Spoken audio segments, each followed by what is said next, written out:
Sir Ajay బాబు గారి arrest వెనకాల ముఖ్యంగా మీరే ఉన్నారు అనేది మీడియా సమాజం చెప్తున్న విషయం. దీనికి మీరు ఏం చెప్తారు? అతని పేరు ఎర్రప్ప. అతను అజయ్ బాబుగా పేరు మార్చుకున్నాడు. ఇతను సోషల్ మీడియాస్లో చాలా ఛానళ్ళల్లో రాముని కించపరచడం, దేవీ దేవతలను అవమానంగా మాట్లాడడము, ఇట్లా చూసుకుంటే ఎంతసేపు ఇతని వీడియో ప్రతి ఒక్క వీడియోలో దేవుళ్ళని అవమానంగా మాట్లాడడం జరుగుతూ ఉంది. అలాగే ఇతను ఓపెన్గా ఛాలెంజ్ చేశాడు, దమ్ముంటే కేసు పెట్టుకోండి. అంటే ఆయన వ్యాఖ్యలు హిందూ దేవుళ్ళపైన వ్యతిరేకంగా ఉన్నాయి. హిందూ దేవుళ్ళు కానీ ఏకంగా రాముడిని ఒక మానవ మాతృడిగా జోహార్ రాముడు అంటున్నాడు. జై శ్రీరామ్ అనమంటే నేను జై శ్రీరామ్ అనను, జోహార్ అంటున్నాడు. జోహార్ ఎవరికి చెప్తామండి మనం? ఒక మనిషి చనిపోయిన వ్యక్తికి జోహార్ చెప్తాం. అంటే ఎంత నీచంగా ఆలోచిస్తున్నాడో.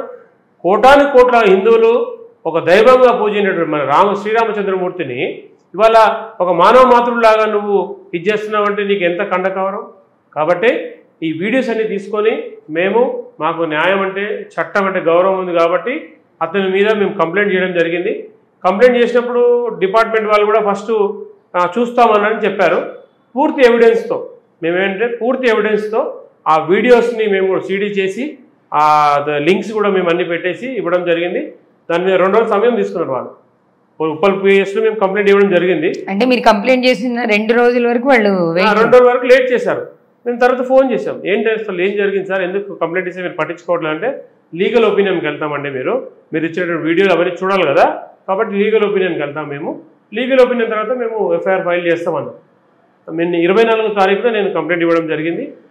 26వ తారీఖున మాకు రిసీవ్డ్ కాపీ ఇచ్చారు. 26 2 రోజుల తర్వాత అది మేము కొంచెం ఒత్తిడి చేసాం, సార్ మీరు కంప్లైంట్ చేస్తారా, మీ మీద మేము లీగల్గా వెళ్ళాలా అనేసరికి వాళ్ళు కంప్లైంట్ చేశారు, అంటే ఎఫ్ఐఆర్ చేశారు. మేము ఈ క్రమంలో అంటే 24వ తారీఖు నుంచి 3 తారీఖు వరకు కూడా 10 రోజులు 9 రోజులు జరిగిపోయింది. ఈ క్రమంలో ఇంకొక వేరే వాళ్ళు కూడా కంప్లైంట్ చేసినట్టుగా మాకు తెలిసింది. 3వ తారీఖు సాయంత్రం మాకు ఫోన్ వచ్చింది. అంటే మీతో పాటు వేరే వాళ్ళు కూడా అజయ్ బాబు గారి మీద కంప్లైంట్ చేశారు.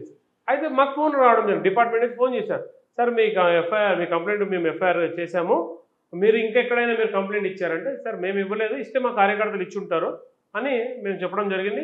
తెల్లారు నెక్స్ట్ రోజు నైటే అరెస్ట్ అని చెప్పి మాకు తెలిసింది.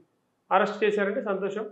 ఎందుకంటే దేవీ దేవతలు కించపరిచిన వాళ్ళు అరెస్ట్ చేయాల్సిందే, జైల్లో పెట్టాల్సిందే. అయితే రవీందర్ రెడ్డి గారు కేవలం అజయ్ బాబు గారు మాత్రమే మాట్లాడారా ఇప్పటిదాకా అలాంటి వ్యాఖ్యలు?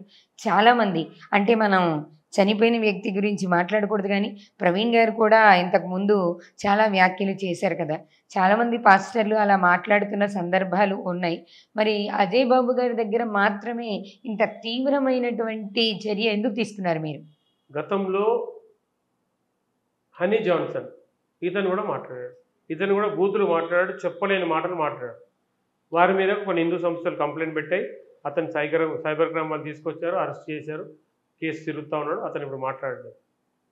ఇక్కడ గతంలో చాలామంది మాట్లాడారంటే నేను చెప్తున్నాను ఏంటంటే, గతంలో కొంతమందికి మేము ఫోన్ ద్వారా హెచ్చరించడం జరిగింది.